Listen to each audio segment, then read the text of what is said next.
Israeli Prime Minister Benjamin Netanyahu is comparing his country's bombing of Gaza to the US-led airstrikes in Iraq and Syria.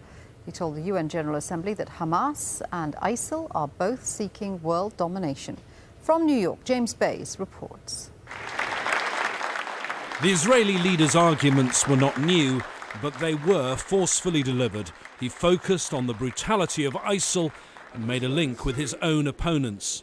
ISIS and Hamas are branches of the same poisonous tree. Hamas is ISIS, and ISIS is Hamas. And what they share in common, all militant Islamists share in common. After a war in Gaza in which over 2,000 Palestinians were killed, he attacked allegations that Israel used excessive force.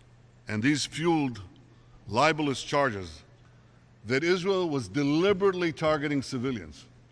We were not. Netanyahu made it to the very top of Israeli politics, in part because of his performance skills. To this year's General Assembly, he again brought props. This, he said, was a photograph of children next to a rocket launcher in Gaza, and he brought people. The applause in the chamber was, for the most part, not coming from the other delegations, but from his own team and from his invited guests.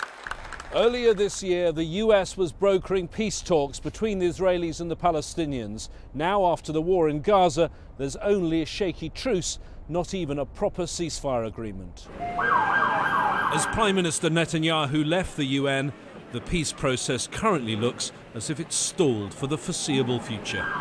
James Bays, Al Jazeera, at the United Nations.